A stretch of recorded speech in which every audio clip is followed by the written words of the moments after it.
Hello, it's Dr. Sam Hoffman from Sheridan Eyecare Center, and I just wanted to share with you some cool video I got last week removing a foreign body from a guy's eye. One of the things that we optometrists in Wyoming really hate is a plant called burdock. Burdock is a plant that grows all over the place, has these big green leaves, has beautiful flowers that come to a head, and then they do at times send off a little shard that looks kind of like this. Almost like a porcupine quill with barbs. The trouble is these tend to be translucent or almost see-through, so they can be very hard to see. When you are around burdock, there's a chance that some of this is going to blow into your eye and it will get embedded in the back side of your upper lid. So if you think about my chest as being your eyeball and my hand as being your upper lid, sometimes this gets embedded in the back of your lid, and then this stub rubs on your cornea every time you blink, and it really hurts like the dickens. People come in and see us and say, boy, there's just been something stuck in my eye. And the trouble is when you take the lid and flip it to try to find the barb to get it out, the back side of the upper lid is wet and it's got bumps on it, and to try to see this little stalk and grab it with a pair of tweezers and pull it out is very, very tricky. It's one of the things that is really hard as an optometrist, is trying to find these and pull them out. But I had a patient that had this a week ago, and I went ahead and videotaped the entire episode. It did take a little while to find it, and I'm going to show you this video here in just a moment. I do want to warn you, if you're squeamish, you may not want to watch this, but it is interesting if you're not squeamish. This particular gentleman was a young man who was a cowboy.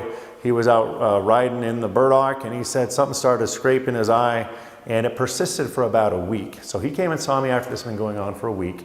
The first thing I did was put in some sodium fluorescein, some stain in his eye, and I saw scratch marks on his cornea, so I knew that something was going up and down. And then I flipped his lid, and it took me a long time to find that guy. When I finally did, and you're going to see in the video here, I kind of tugged on a little bit, and then I tugged on a little bit, and I tugged on a little bit, and I almost had it out.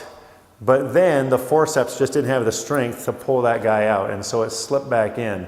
And so then I had to flip his eyelid again and look and look and look, and eventually I did find it again, and I pulled it and it came out. And so that's the next video you're going to see here.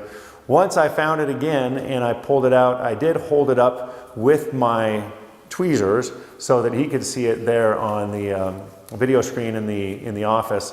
And so I'm going to show that to you as well, so you can see just how tiny this little shard is, and just how sharp the edges are, and how that once it gets embedded, it just doesn't want to come out. You literally have to grab it and pull. These things are terrible. Actually, before making this video, I did a little research online to see if I could find somebody talking more about burdock and what it does, etc. And it seems to be a pretty common problem in horses. That's actually the thing I found the most about, was burdock affecting horses. And as a little bit of a side note, the pictures of burdock I saw online didn't quite look like this. It looked like something else. So I don't know if burdock has multiple shards coming off it, or I don't know if there's a different plant altogether, but I'll tell you, I've seen this several times. And for me, speaking to my patients, it's a reminder to tell you to wear eye protection. Good sunglasses that wrap around and keep debris and junk out of your eyes would be recommended. And of course, if you have any need for help with eye problems, we'd be happy to see you at Sheridan Eyecare on South Main Street. Again, I'm Dr. Hoffman. Thanks for watching.